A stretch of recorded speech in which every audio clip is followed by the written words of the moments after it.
El viento de octubre arrastraba hojas secas por el patio abandonado de la escuela primaria Niños Héroes, ubicada en las afueras de Guadalajara. Diego Mendoza, de 26 años, ajustó la correa de su cámara GoPro en la cabeza mientras observaba la estructura deteriorada. Las paredes manchadas de humedad y los vidrios rotos contaban historias que el tiempo había intentado borrar sin éxito. ¿Qué tal, exploradores? Diego miró directamente a la cámara que sostenía en su mano derecha. Aquí, su amigo Diego, desde el canal Urbex México. Hoy estamos en un lugar que muchos de ustedes me han pedido que visite, la infame escuela donde desaparecieron las gemelas Herrera hace 15 años. El sol comenzaba a descender, tiñendo el cielo de naranja y proyectando sombras largas sobre el edificio de 2 pisos. Diego había elegido cuidadosamente esta hora. La luz dorada del atardecer creaba la atmósfera perfecta para su contenido, aunque la verdadera razón era más práctica. Menos posibilidades de encontrarse con vagabundos o autoridades. Caminó hacia la entrada principal, sus botas crujiendo sobre los cristales rotos. La puerta de metal colgaba torcida de sus bisagras, como si algo la hubiera golpeado desde adentro con una fuerza descomunal. Para los que no conocen la historia, continuó Diego, bajando la voz para crear suspenso. El 15 de marzo de 2009, las gemelas Sofía y Valentina Herrera, de 8 años, desaparecieron sin dejar rastro durante el recreo. La escuela fue cerrada 3 meses después, oficialmente por problemas estructurales, pero todos sabemos que fue por el escándalo. Entró al edificio y el olor a moho y abandono lo golpeó de inmediato. Sus pasos resonaban en los pasillos vacíos mientras barría con la linterna los salones a ambos lados. Pupitres volcados, libros pudriéndose en el suelo y en las paredes, grafitis que el tiempo había vuelto ilegibles. Miren esto. Diego enfocó su cámara hacia un mural descolorido en la pared. Aquí están las fotos de la generación 2008-2009. Si se fijan bien, acercó el zoom. Aquí deberían estar las gemelas, pero alguien raspó sus caras. Un escalofrío recorrió su espalda, pero lo atribuyó a la corriente de aire que entraba por las ventanas rotas. Continuó explorando, documentando cada detalle, los baños con espejos destrozados, la cafetería con sus mesas oxidadas, el patio de juegos, donde las cadenas de los columpios chirriaban con el viento. Fue en el 2.º piso donde las cosas tomaron un giro inesperado. Diego se detuvo frente a lo que había sido la oficina del director. La puerta estaba cerrada, pero no con llave. Alguien había clavado tablas sobre ella desde afuera, como si quisieran mantener algo adentro. «Esto es raro», murmuró examinando las tablas. «Todas las demás puertas están abiertas o rotas, pero esta...» Notó que los clavos eran relativamente nuevos. No tenían el óxido de 15 años de abandono. Con esfuerzo, usando una barra de metal que encontró en el pasillo, Diego arrancó las tablas una por una. El último clavo cedió con un quejido y la puerta se abrió lentamente. El interior de la oficina era un caos organizado. A diferencia del resto de la escuela, aquí los muebles estaban en su lugar. El escritorio del director, las sillas, el archivero, pero todo cubierto por una gruesa capa de polvo, excepto por un detalle que hizo que Diego contuviera la respiración. En el centro del escritorio había una caja de zapatos, una caja moderna, no de hace 15 años. «Exploradores, esto no debería estar aquí». Diego se acercó cautelosamente, enfocando la caja con su cámara. No había polvo sobre ella. Alguien la había colocado ahí recientemente. Con manos temblorosas, levantó la tapa.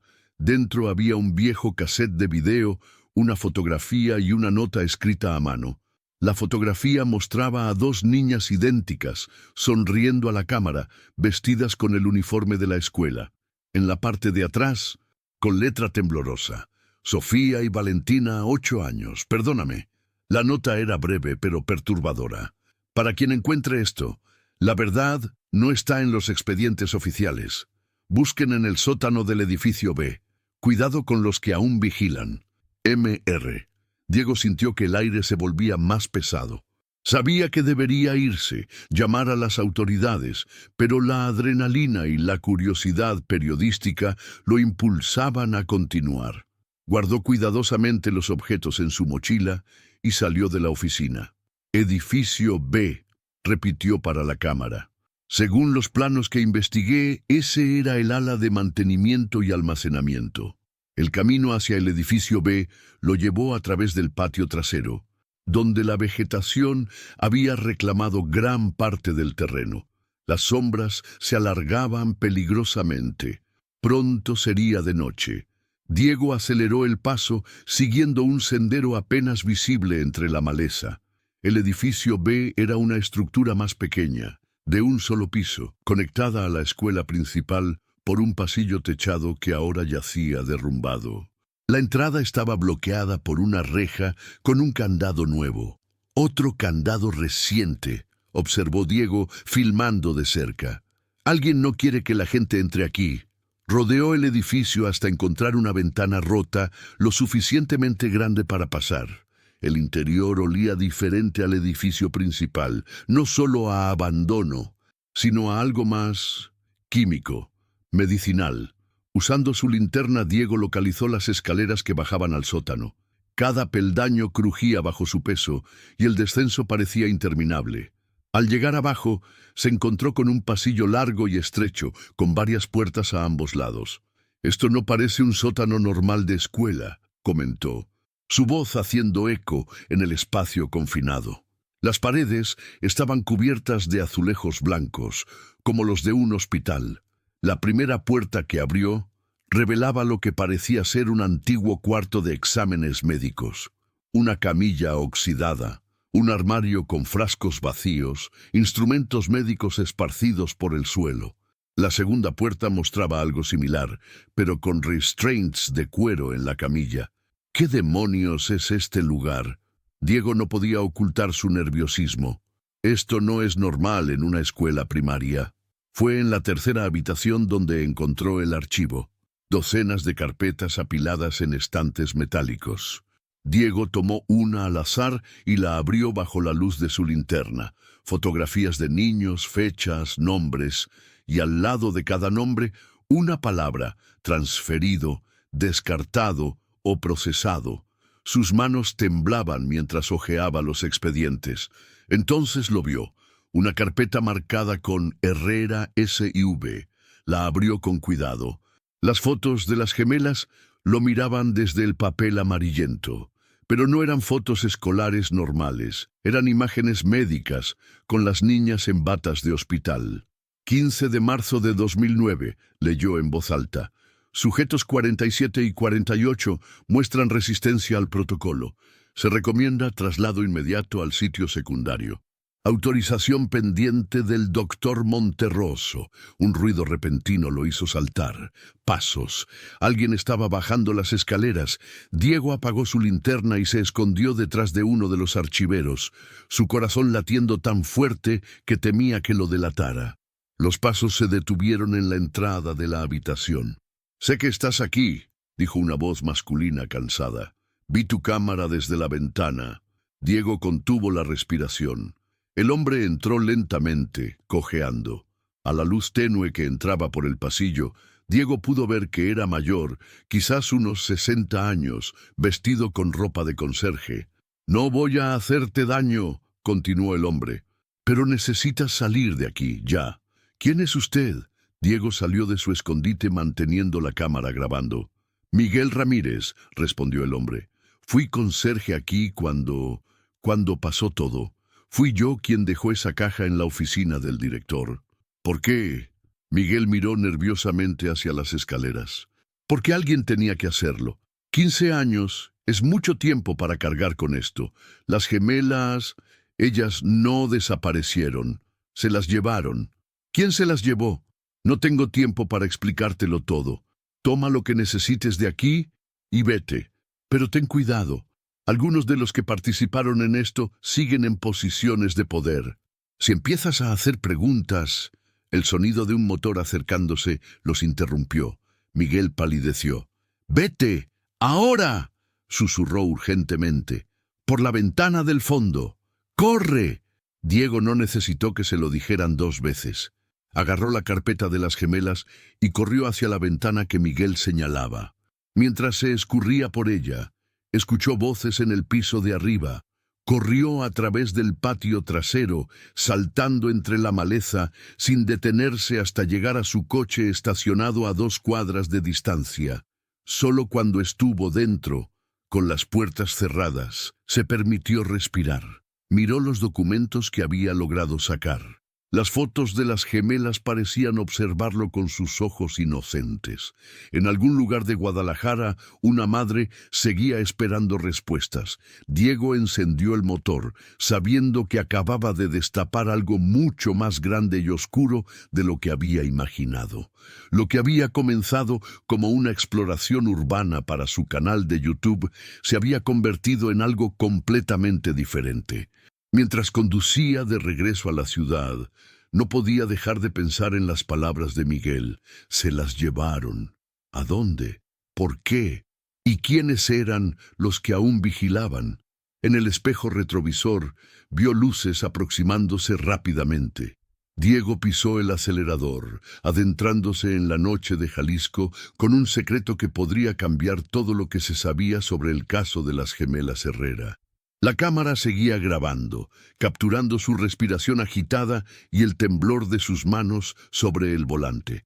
Había encontrado algo asustador, tal como prometía el título de su video. Pero ahora se preguntaba si algunas verdades no estaban mejor enterradas. El cassette de video aún esperaba en su mochila, guardando sus propios secretos. Diego sabía que no podría dormir hasta verlo, aunque una parte de él temía lo que podría encontrar. La ciudad de Guadalajara brillaba en la distancia, ajena a los horrores que se ocultaban en sus márgenes olvidados. Y en algún lugar de esas luces, una madre seguía esperando noticias de sus hijas, sin saber que un joven youtuber acababa de encontrar el primer hilo de una madeja que llevaba 15 años esperando ser desenredada. Diego no durmió esa noche. Cerró todas las persianas de su departamento en Zapopan y colocó su celular en modo avión.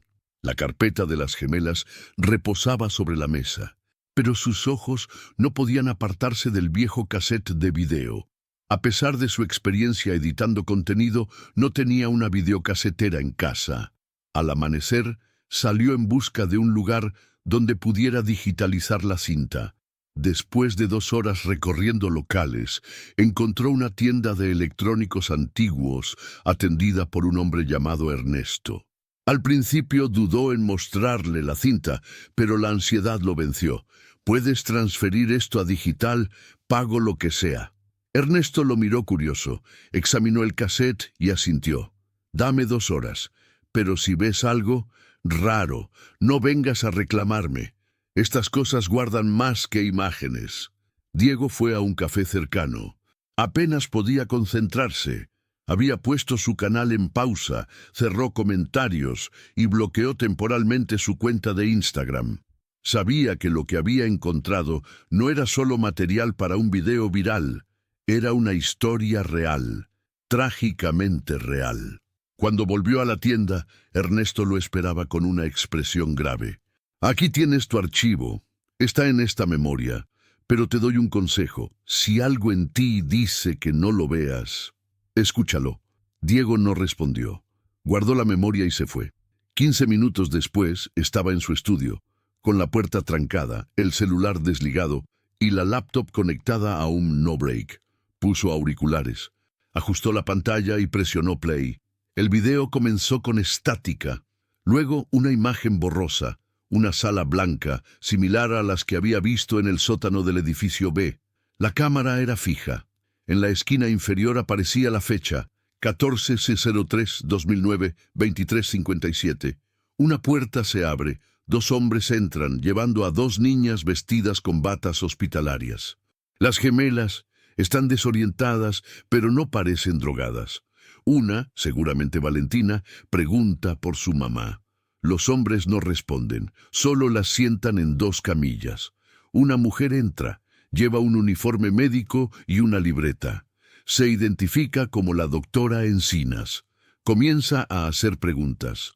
Nombre, edad, si recuerdan qué comieron, si tienen hermanos. Las niñas responden con miedo. A cada respuesta, la doctora anota algo. Luego entra otro hombre, más mayor, con bata blanca y gafas gruesas. «Doctor Monterroso», murmura Diego. Las niñas se tensan. Él no habla con ellas, solo observa. Hace un gesto a los otros 2 hombres, que inyectan a las gemelas con algo. En segundos, las niñas se adormecen. Diego pausó el video. Su respiración era agitada. Quería parar, borrar todo, pero volvió a presionar play. Lo que siguió fue peor. Las siguientes imágenes mostraban una serie de exámenes médicos, pruebas psicológicas invasivas y discusiones entre el equipo. Sujeto 47 presenta alta resistencia emocional, decía uno. Sujeto 48 muestra signos de conexión empática con 47, podría ser útil para protocolo 6. La grabación duraba 48 minutos. Al final, una imagen congelada de las 2 niñas dormidas en camas separadas. La pantalla se vuelve negra y aparece un mensaje en letras blancas. Transferencia confirmada. Sitio secundario. 1503-2009, 05:45 George. Diego se quitó los auriculares y se quedó inmóvil. No podía respirar con normalidad. Llamó a un amigo periodista, Laura Osorio, con quien había colaborado antes. Le pidió que fuera a su departamento, pero no explicó por qué. Laura llegó en menos de 1 hora. Diego le mostró todo, los documentos, la grabación, la nota de Miguel. Al terminar de ver el video, Laura tenía los ojos rojos. «¿Sabes lo que significa esto?», murmuró. «Si es real, estamos ante algo mucho más grande que un caso de desaparición. Esto es una red de experimentación infantil encubierta». Diego asintió. «Y los responsables aún están vivos». Laura, que trabajaba en una revista digital de investigación, propuso una alianza. Ella usaría sus contactos para verificar la autenticidad de los nombres y documentos. Él seguiría rastreando las pistas físicas. «Pero con cuidado», advirtió. «Si Monterroso y su gente siguen activos, vas a necesitar protección, o al menos alguien que sepa en qué te estás metiendo». Esa noche, Laura consiguió una copia certificada de un acta médica de 2009 emitida por el Hospital General de Guadalajara. El nombre del doctor Monterroso aparecía como jefe de neuropsiquiatría pediátrica. Lo trasladaron en 2010 para un proyecto privado de salud rural en la Sierra de Jalisco. «Ahí está nuestro sitio secundario», dijo Laura. «Hay algo en esas montañas». En los días siguientes, Diego contactó a Miguel. El viejo conserje aceptó encontrarse con ellos en una taquería discreta. Iba nervioso, con gafas oscuras y gorra. «No puedo decirles todo», advirtió, «pero puedo mostrarles por dónde empezar. En 2010, parte del ala de mantenimiento de la escuela fue demolida, pero no se retiraron los materiales. Los enterraron». «¿Enterraron pruebas?», preguntó Laura. Miguel asintió. «Y no solo eso. El sitio al que trasladaron a las niñas está en las montañas, cerca de una antigua estación meteorológica abandonada. Era usado por el DIF estatal para supuestos retiros terapéuticos, pero nadie volvía igual». Diego grabó el testimonio en secreto. Cuando terminó, sintió que algo había cambiado en él. Ya no era solo un explorador urbano, era un testigo. Esa misma semana, Diego y Laura organizaron un viaje para Sierra de Jalisco. Irían como documentaristas independentes, com drones, câmeras e microfones ocultos. Seu objetivo, encontrar a estação, ou pelo menos vestígios do que foi feito ali.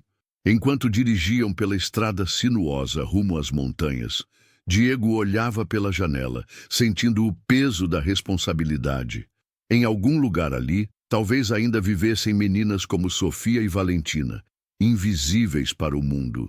Ou talvez jamais tivessem saído de lá.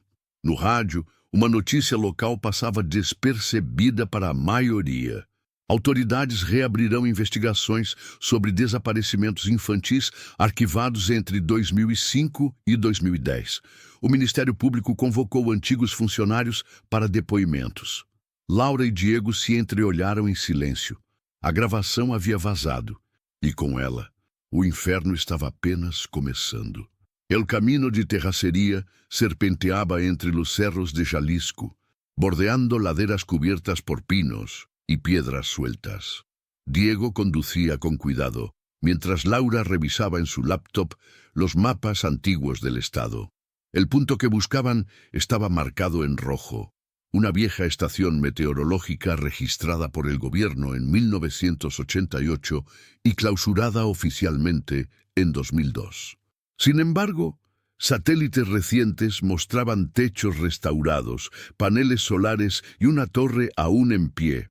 «No está tan abandonado como dicen», murmuró Laura, girando la pantalla hacia Diego. El aire se volvía más seco a medida que subían. Era mediodía, pero el sol apenas traspasaba la neblina de las montañas. Al llegar a una curva cerrada, una cerca oxidada y un portón metálico surgieron entre la vegetación. Estación Experimental de San Nicolás. Acceso restringido. Leía el cartel casi ilegible. Aparcaron el coche a 300 metros y continuaron a pie. Diego llevaba una cámara oculta en la mochila. Laura tenía un micrófono camuflado en su blusa. Todo parecía silencioso, hasta que se escuchó un zumbido eléctrico. «Hay generadores funcionando», susurró Laura. «Esto sigue activo». Rodearon la estructura principal por un costado, buscando una entrada trasera. Una ventana semiabierta les permitió colarse en lo que parecía un almacén. Dentro, estanterías con cajas etiquetadas. Protocolo C12, revisión mensual, julio 2023. «Esto no es material abandonado», dijo Diego. «Esto está en uso». Pasaron a un corredor iluminado por tubos fluorescentes. El silencio era inquietante. De pronto, pasos. Se escondieron tras una pared metálica. Un hombre con bata médica pasó por el pasillo, hablando por radio. Mencionó una palabra que los dejó fríos: transferencia. Avanzaron hasta una sala con archivos. Diego comenzó a fotografiar rápidamente los documentos. Muchos estaban codificados, pero algunos nombres eran legibles. Uno de ellos, Monterroso Alfredo, supervisor de Zona Norte. Otro, Encinas Clara, coordinadora de evaluación infantil. «Los mismos del video», murmuró Laura. «Están vivos y siguen operando». Entre los papeles, un plano detallado del complejo mostraba una sección subterránea. Nivel 2, sector terapéutico.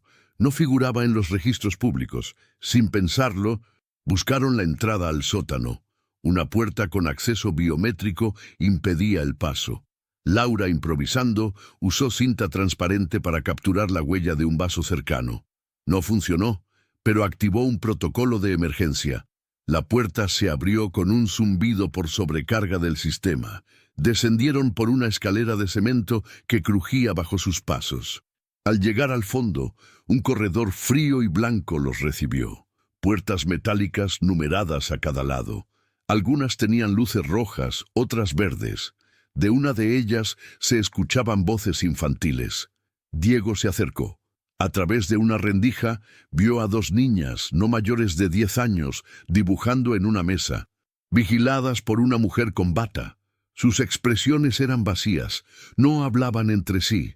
«Esto no es un centro médico», dijo Diego con rabia contenida.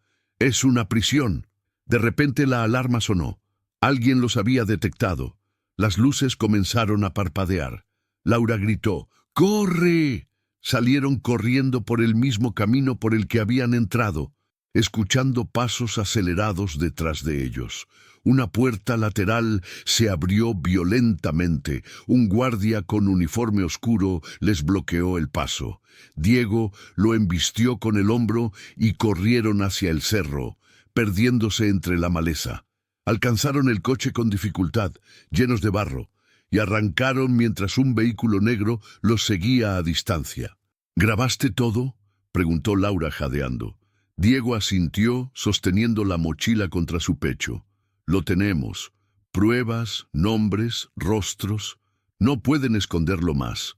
De regreso a Guadalajara, se refugiaron en casa de un contacto de Laura, una periodista retirada llamada Carmen Villaseñor. Ella había investigado desapariciones en Jalisco en los años 90, pero fue silenciada por amenazas. Cuando vio las imágenes que Diego había grabado, Carmen palideció. «Es lo mismo que intenté denunciar hace 30 años», dijo con voz quebrada. «Solo que ahora lo perfeccionaron, lo institucionalizaron». Durante 3 días, trabajaron juntos organizando el material. Laura preparó un dossier jornalístico. Diego editó un mini documental para lanzar en su canal. Carmen activó contactos antiguos. Sabían que estaban arriesgando sus vidas, pero ya no había vuelta atrás. La noche anterior a la publicación del video, recibieron un correo anónimo. «Si lo publican, alguien va a desaparecer otra vez». Laura entrecerró los ojos frente a la pantalla. «Justamente por eso tenemos que publicarlo». Al día siguiente, el video salió al aire. Los nombres que Jalisco quiere ocultar. En menos de 24 horas alcanzó el 1.000.000 de visualizaciones. La prensa nacional empezó a hacerse eco. Organizaciones de derechos humanos comenzaron a presionar al gobierno estatal. Y en silencio, una mujer veía el video desde su pequeño departamento en Tonalá. Era Teresa Herrera. Reconoció el rostro de sus hijas, reconoció el hospital, lloró sin hacer ruido. 15 años esperando una pista, y ahora tenía nombres, rostros, voces, y por primera vez en mucho tiempo sintió esperanza. Teresa Herrera no había salido de su casa en días. La computadora portátil descansaba sobre la mesa de la cocina, rodeada de recortes de periódicos, informes médicos y fotos antiguas de sus hijas, Sofía y Valentina, sus pequeñas, las que nadie había querido buscar más allá de las primeras semanas, las que, decían, simplemente se desvanecieron, hasta que apareció ese video. Cuando vio los rostros de sus hijas en la grabación clandestina del complejo en la sierra, el tiempo se detuvo. Reconoció cada gesto, cada movimiento. Incluso después de 15 años, su instinto de madre no dudó ni por un segundo.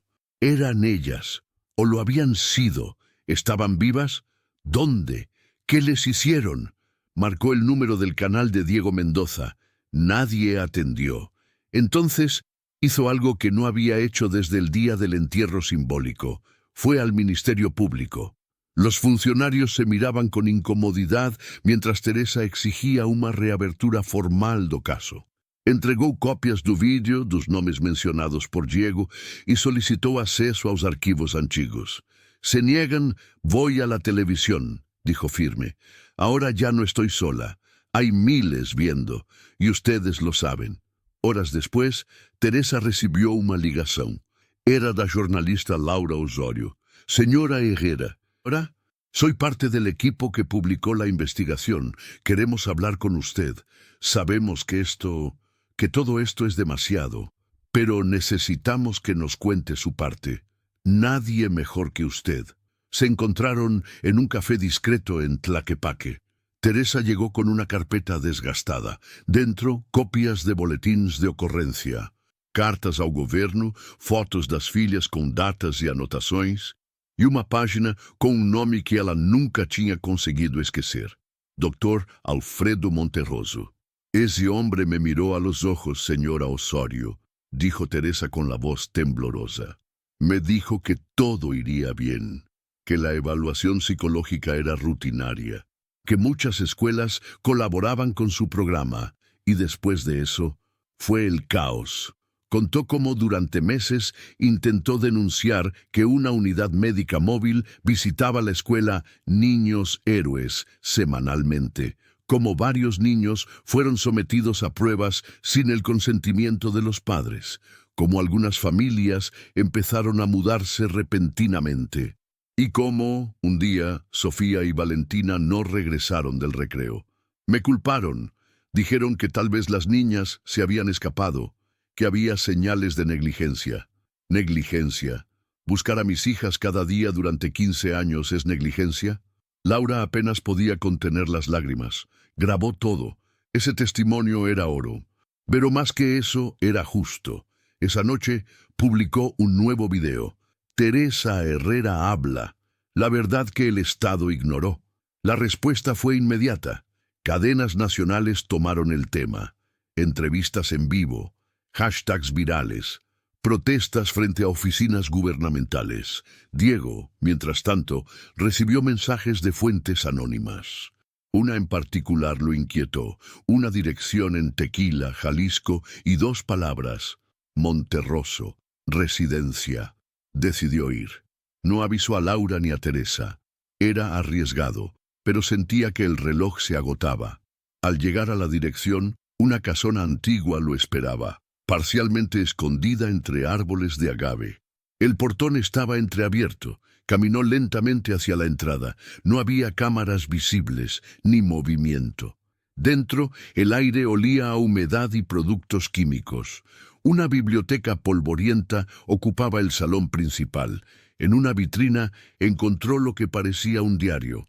Proyecto C12. Informe privado. Diego comenzó a fotografiar cada página. Fechas, códigos, referencias a niños con supuestas habilidades de adaptación y respuestas fuera de norma. Había notas sobre traslados e incluso menciones a pagos del sector privado, empresas farmacéuticas, nombres de políticos. De repente, una voz detrás de él: «No debiste venir solo». Diego giró en seco. Un hombre alto, de cabello blanco y mirada cansada, lo observaba desde la escalera. «¿Es usted Monterroso?»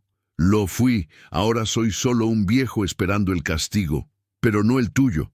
Antes de que pudiera reaccionar, alguien más lo golpeó desde atrás. Todo se volvió negro. Horas después, Diego despertó en el asiento trasero de su coche. La mochila, su celular y las fotos habían desaparecido. Solo quedaba una nota en el tablero: «Esto no es un juego, deja de buscar». Pero ya era demasiado tarde. Teresa, Laura y cientos de personas más ya sabían la verdad.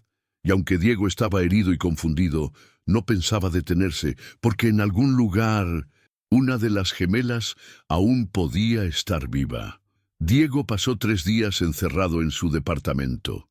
Las marcas en su nuca revelaban el golpe. La conmoción, más emocional que física, le impedía dormir. Había perdido la evidencia directa, pero no el testimonio. Recordaba cada palabra del diario que encontró en la casa de Monterroso, cada línea que conectaba al Estado con experimentos clandestinos sobre menores.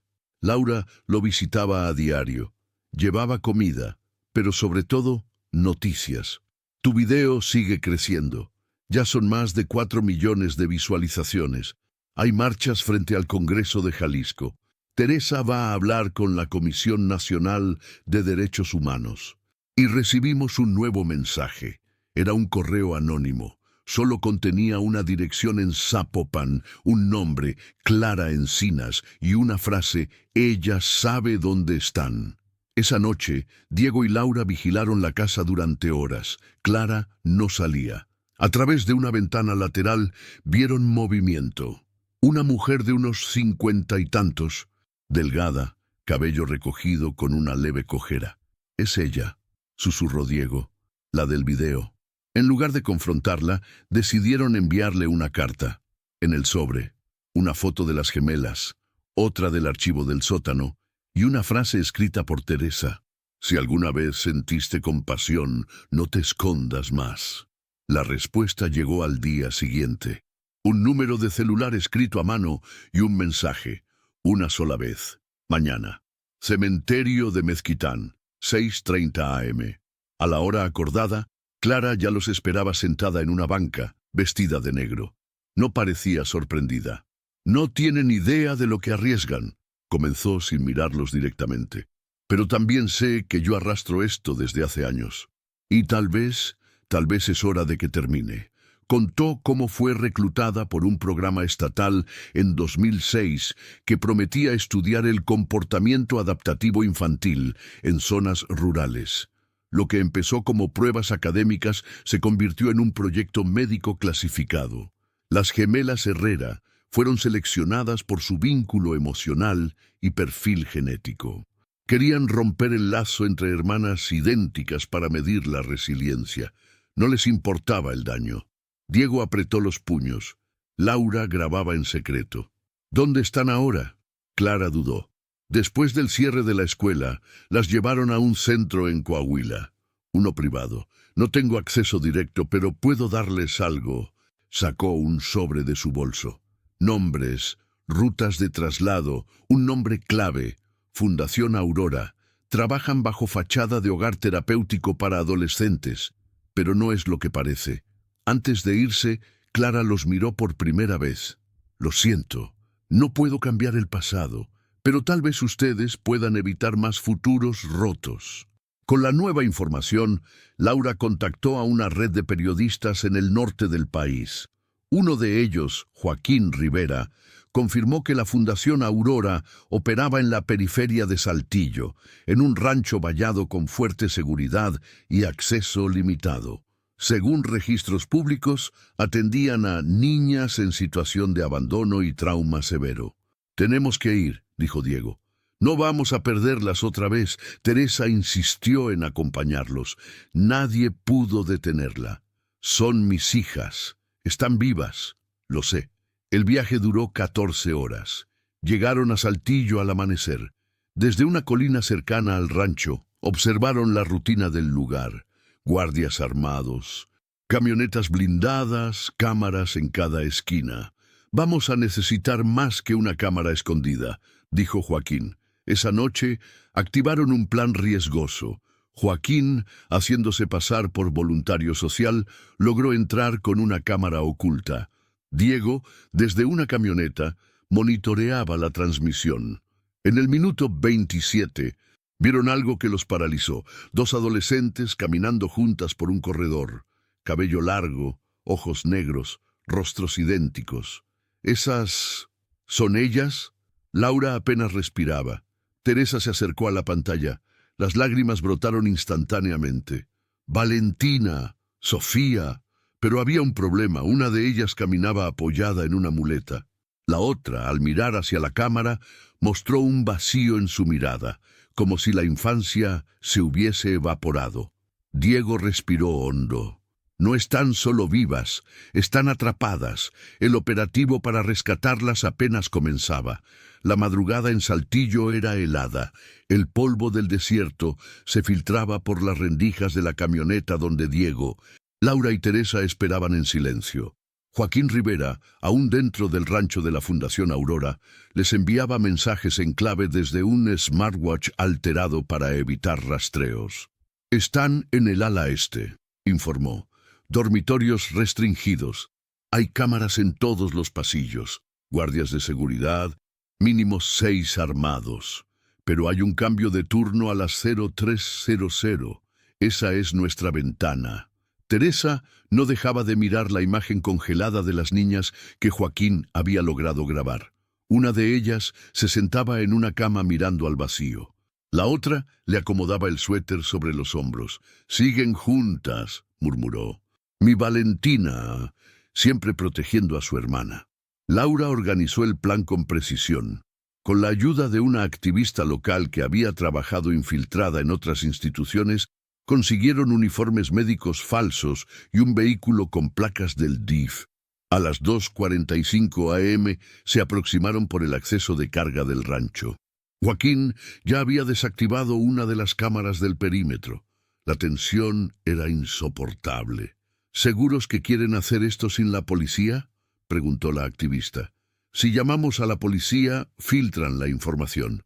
No podemos arriesgarnos», respondió Laura. Entraron por el corredor trasero, con Joaquín esperándolos en la puerta del almacén. Sus pasos eran rápidos y silenciosos. El olor a cloro impregnaba el aire. «Sigan recto», susurró Joaquín. Al final del pasillo, puerta azul. Código 2110. Llegaron. Diego digitó el código. La puerta se abrió con un leve chasquido. Dentro, 4 literas. Solo 2 ocupadas. Las gemelas dormían abrazadas. como si nunca hubieran dejado de hacerlo. Teresa contuvo el grito con ambas manos, caminó despacio hasta ellas, tocó con suavidad el cabello de Valentina. «Sofía, mi amor». Valentina se despertó primero. Se incorporó de golpe, confundida, aterrada.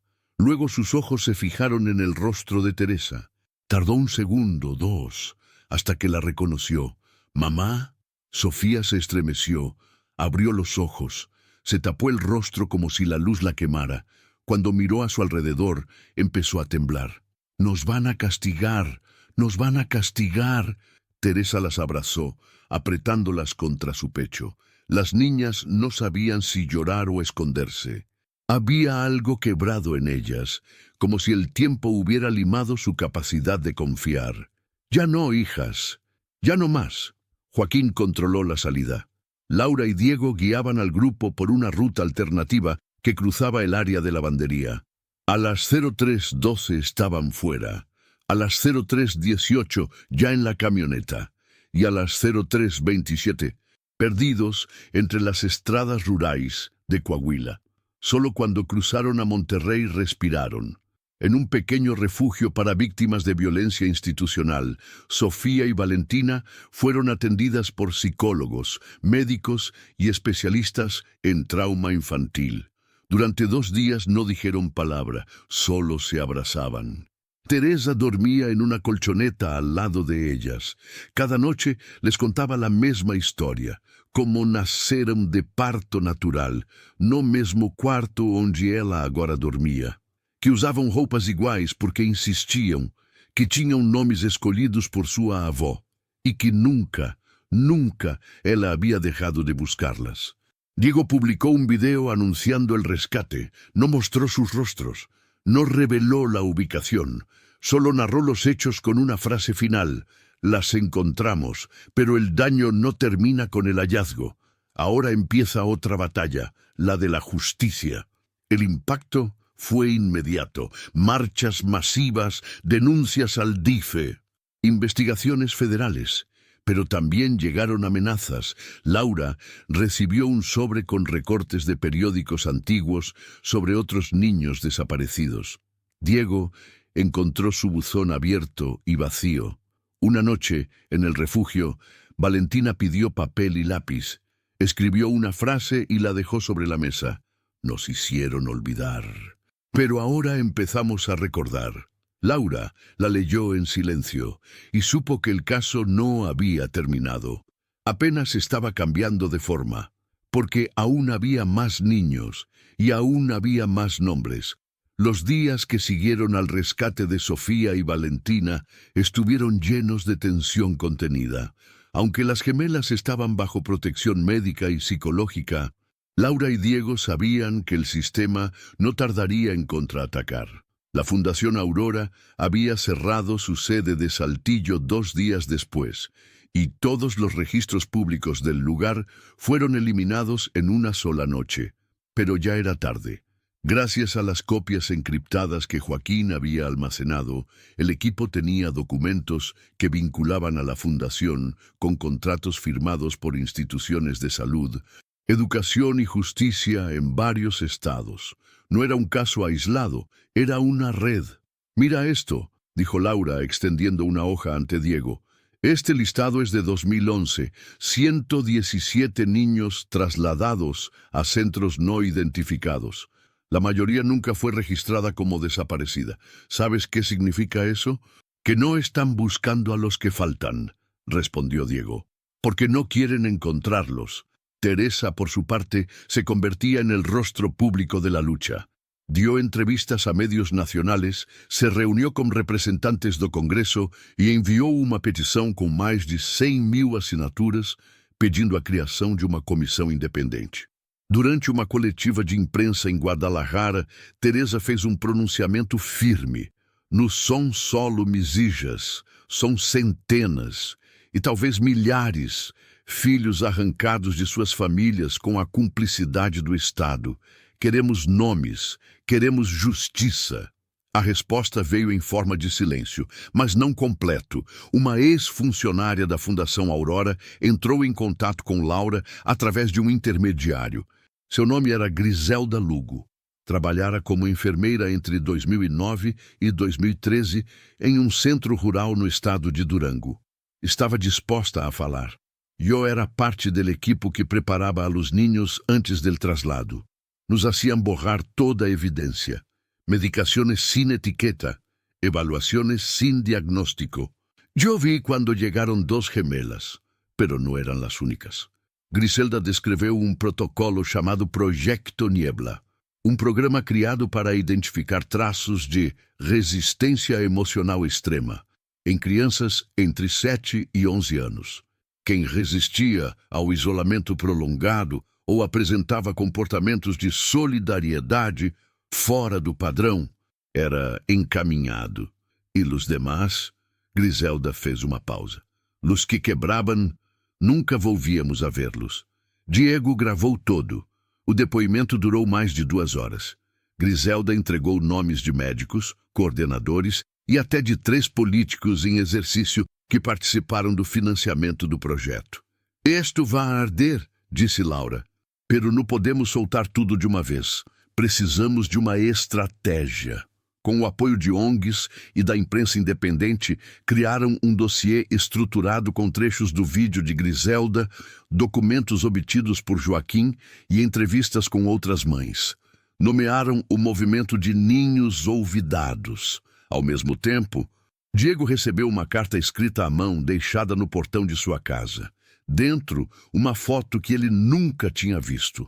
Uma criança de aproximadamente 8 anos com um número escrito no peito. Sujeto 102. Atrás da foto, uma frase. Ni ela, ni tu estão seguros. Parem enquanto é tempo. Era a primeira vez que a ameaça era direta. Não apenas a eles, mas às meninas. Teresa se recusou a recuar. Eles acham que podem nos calar com medo. Eu passei 15 anos com medo. Agora sou uma mãe com filhas nos braços. E vou até o fim. Na manhã seguinte, enquanto o vídeo de Griselda era publicado, um incêndio tomou o prédio do antigo Centro de Reabilitação Aurora, em Durango. Testemunhas disseram que não houve curto-circuito. Alguém queimou os arquivos, mas não todos. Joaquim, que havia viajado ao local, encontrou entre os escombros uma caixa metálica derretida que protegia um disco rígido. Dentro dele, registros de 39 crianças ainda desaparecidas, incluindo prontuários, fotos, nomes e a assinatura do mesmo médico que autorizou o protocolo das gêmeas Herrera, Dr. Alfredo Monterroso. La lista de los 39 nombres rescatados del disco duro quemaba en las manos de Laura. Cada uno venía acompañado de una foto, edad estimada, fecha de traslado y una palabra que se repetía sin excepción. Sujeto. Nunca niño, nunca persona. Eran números para el sistema, códigos dentro de un experimento que aún no tenía rostro público, pero que comenzaba a resquebrajarse. Teresa miraba los rostros uno a uno, como si buscara reconocer algo familiar. Valentina y Sofía, aunque protegidas y en constante terapia, comenzaban a dar señales de memoria fragmentada. Una noche, Sofía se acercó a su madre con un dibujo en la mano. Él estaba allá, dijo en voz baja. Siempre tenía una linterna azul. Nos miraba sin hablar. A veces lloraba. Teresa mostró el dibujo a Diego. Este lo relacionó de inmediato con un hombre mencionado por Griselda Lugo durante su testimonio. Un técnico auxiliar de nombre Elías Contreras, despedido en 2012 por conducta emocional inestable. Si él está vivo, podría contarnos lo que pasó adentro, lo que nadie más vio, dijo Laura. La búsqueda los llevó a una zona rural de Zacatecas, donde un registro municipal obsoleto aún listaba a Contreras como residente. Lo encontraron en una casa de adobe, rodeada por perros flacos y silencio. El hombre de unos 50 años, con la mirada baja y manos temblorosas, los dejó pasar. Apenas Diego mencionó a las gemelas Herrera, se echó a llorar. Las cuidé en lo que pude. No me dejaban hablarles, pero cuando podía les dejaba dibujos. y papel, canciones. Ellas sabían que no todos eran monstruos. Elías entregó una libreta vieja con bocetos hechos por niños. Había uno, repetido muchas veces, un árbol torcido, con ojos. Diego lo reconoció. Esto estaba en un mural de la escuela abandonada, recordó. Ellas lo dibujaban desde antes. Elías asintió. Era su señal, su forma de recordar quiénes eran. Cuando las separaban, lo dibujaban para reencontrarse. Pero el momento más duro vino después. Elías reconoció, sin que nadie lo preguntara, que algunos de los niños jamás salieron con vida de los centros, que hubo protocolos que se detuvieron solo cuando un menor falleció durante un experimento de aislamiento. Yo cargué su cuerpo. Lo enterraron en un lugar que ahora es un campo de golf. Ni siquiera le pusieron nombre, solo un número, 64. Laura grabó todo, pero esta vez en silencio. Teresa dejó una flor sobre la mesa antes de despedirse, y Elías, llorando, murmuró: «Díganles que não foi culpa de ellas». Com esse material, o que antes era só denúncia virou prova judicial. O Ministério Público Federal abriu inquérito. 2 deputados federais solicitaram a abertura de uma comissão parlamentar de inquérito. E pela primeira vez, o nome de Alfredo Monterroso apareceu num despacho oficial como investigado. Mas Monterroso havia sumido. Sua última localização conhecida foi captada por uma câmera de segurança na fronteira com a Guatemala. Desde então, desaparecido. Como muitos outros nomes da lista de financiadores, coordenadores e diretores dos supostos centros terapêuticos. Mesmo assim, as investigações avançavam. Com o apoio internacional, um banco de DNA foi criado para cruzar os nomes dos desaparecidos com restos mortais não identificados de diversos estados. ONGs entraram na luta. As Nações Unidas publicaram um relatório parcial reconhecendo possíveis crimes contra a humanidade. E no meio disso, as gêmeas Herrera aprendiam a viver. Sofia começou a escrever. Valentina voltou a rir. Ambas mantinham sessões semanais com terapeutas especializados. Ainda carregavam cicatrizes invisíveis, mas começavam a desenhar seus próprios futuros. Teresa, por sua vez, não descansava. Em uma nova coletiva, mostrou ao mundo uma foto, o desenho do árbol com ojos. Esto es lo que mis hijas dibujaban en silencio. Esta fue su forma de pedir ayuda cuando nadie las escuchaba. Yo les pido una cosa. No dejemos que ningún niño más tenga que dibujar su dolor para ser entendido. As palmas duraram minutos. Mas enquanto o mundo começava a entender a gravidade do que havia sido descoberto, Diego recebia uma nova mensagem anônima. Faltam mais. Busquem em Sonora, Projeto LZ9. Ele olhou para a tela, depois para Laura, e entendeu. Ainda não era o fim, era só o começo de outra verdade. El mensaje anônimo havia sido breve, pero lo suficientemente preciso para encender todas as alarmas. Faltan más. Busquen en Sonora, Projeto LZ9. Diego e Laura, que começavam a planejar uma pausa após meses de tensão e exposição, sabiam que não podiam ignorar. Laura localizou uma referência cruzada entre documentos que Griselda entregara e arquivos resgatados por Joaquim em Durango.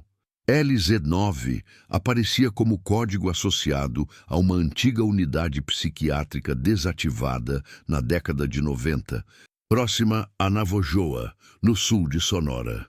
Nunca houve internação infantil oficial nesse lugar, disse Laura, segurando uma cópia do documento original. Mas há registros de compras de equipamentos médicos e doações privadas até 2018.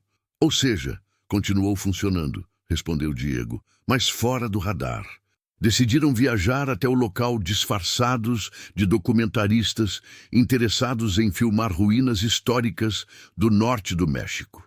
Com apoio de ativistas locais, conseguiram um drone e equipamento para filmagens à distância. O terreno era cercado por cercas altas e sinais de advertência, mas as construções internas estavam em relativo bom estado. Havia atividade, embora sutil. caminhões chegando pela manhã, luzes acesas à noite, geradores em funcionamento. A partir do drone, captaram imagens de jovens em uniformes idênticos andando em fila no pátio. Nenhum falava. Nenhum olhava para a câmera. Havia algo profundamente errado. Isso não é um abrigo. É outra instalação de controle, disse Laura. Na madrugada do segundo dia, um contato local, um funcionário público de Navojoa que preferiu não se identificar, entregou a Diego uma pasta marrom com documentos que circulavam apenas entre altos cargos municipais. Dentro havia listas com nomes cifrados, protocolos médicos e algo novo. Referências diretas a transferências entre Fundación Aurora, Centro de Salud Experimental del Norte e Proyecto LZ9. Es la misma red, concluiu Diego, com diferentes nomes, diversas fachadas. Entre os documentos, encontraram um contrato de colaboração científica assinado em 2017 entre a Fundação e uma entidade com sede em Tijuana. Instituto para el Avance Cognitivo Infantil.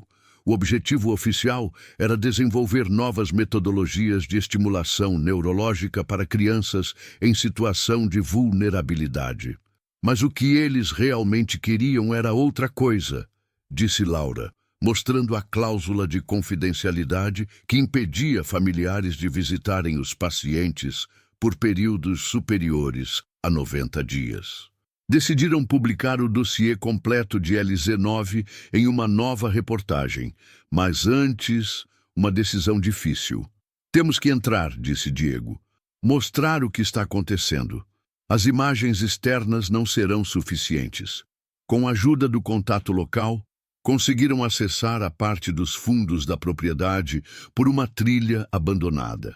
Às 03h27 da manhã, escalaram a cerca com equipamentos de filmagem, presos ao corpo. Havia torres de vigilância, mas os guardas pareciam mais preocupados com a entrada principal.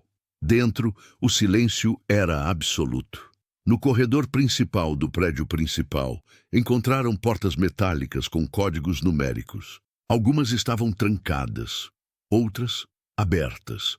Em uma sala, cerca de 12 camas organizadas com precisão militar. Nenhum enfeite, nenhuma foto, tudo estéril. Encontraram cadernos com registros diários escritos por monitores e nenhuma assinatura das crianças. Em outra sala, uma biblioteca trancada. Ao forçarem a porta, encontraram arquivos médicos com códigos e datas. Ao lado, uma estante com gravações em DVD. Cada disco identificado com um número e uma palavra.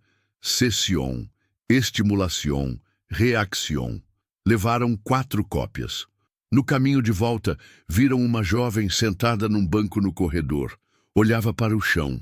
Ao notar os passos, ergueu os olhos e murmurou.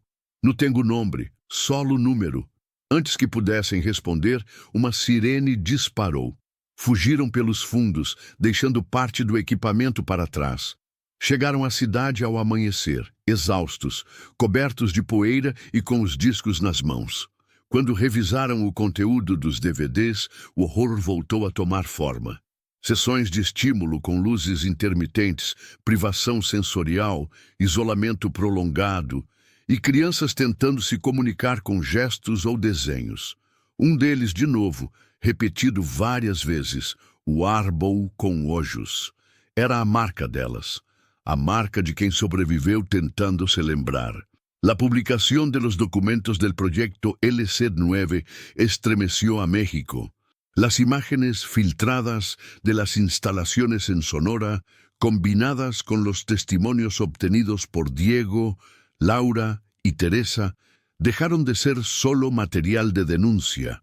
Se convirtieron en evidencia de un sistema que había operado por más de 2 décadas bajo estructuras paralelas, protegidas por silencio político e alianças institucionais. A pressão da opinião pública obrigou a Procuradoria-Geral da República a iniciar investigações formais contra 12 pessoas, incluindo ex-secretários de saúde, diretores de fundações e médicos associados a instituições infantis. A Comissão Nacional de Direitos Humanos abriu um dossiê inédito sobre desaparecimentos administrativos de menores em centros terapêuticos. Mas nem todos estavam dispostos a aceitar o fim da impunidade. Em uma noite de abril, Laura sofreu um atentado. Um veículo avançou contra ela na saída de uma entrevista televisiva. Saiu viva, com escoriações leves, mas o aviso foi claro. Diego desapareceu por 48 horas durante uma viagem a Veracruz, onde buscava novas testemunhas.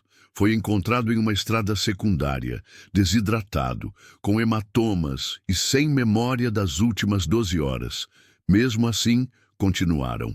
Nos quieren callados, dijo Laura, aún con la herida fresca en la mejilla. Pero nos tendrán multiplicados.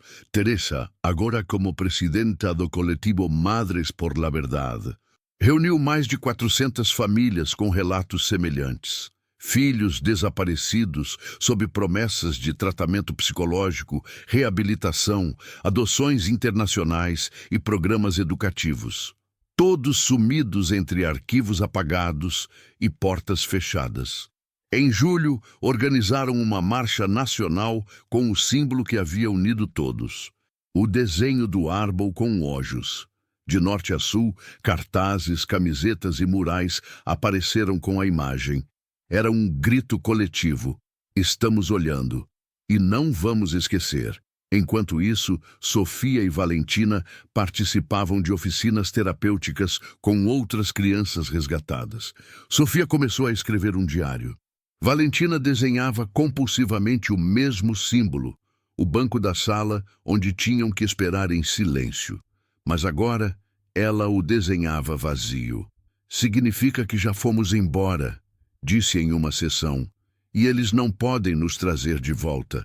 A última peça caiu quando um ex-agente do Serviço de Proteção Infantil de Jalisco entregou uma planilha interna com 198 nomes de crianças relocalizadas entre 2004 e 2019. Cruzados com os registros de nascimentos e registros escolares, apenas 74 constavam oficialmente como existentes. 124 seguiam desaparecidas. A ONU emitiu um relatório formal exigindo responsabilização. 3 países suspenderam convênios com fundações mexicanas envolvidas. Um tribunal internacional aceitou investigar os casos como crimes sistemáticos contra crianças. No entanto, muitos nomes continuavam livres. Alfredo Monterroso jamais foi localizado. Outros suspeitos mudaram de identidade. Mas agora havia arquivos, vozes, nomes e rostos. O canal de Diego alcançou 10 milhões de inscritos, mas ele evitava câmeras. Passara a se dedicar a um projeto educativo de mídia crítica para adolescentes e famílias vulneráveis. Laura fundou uma escola de jornalismo investigativo para jovens. Em sua porta, pintado à mão, uma frase: "Nadie podrá decir que no lo sabiam." E Teresa, em uma conferência na Cidade do México, disse ao encerrar sua fala: "Por 15 anos me dijeron que mis hijas estaban muertas. Hoy, ellas están vivas. Caminan, escriben y miran al mundo con sus propios ojos. No todas las madres recibieron ese milagro, pero al menos ahora tenemos voz." O auditorio inteiro se levantou. E nas últimas páginas do Diário de Sofia, um novo desenho apareceu. 2 meninas de mãos dadas sob um céu sem muros, nenhum número. Nenhuma cerca, nenhum silêncio, apenas elas.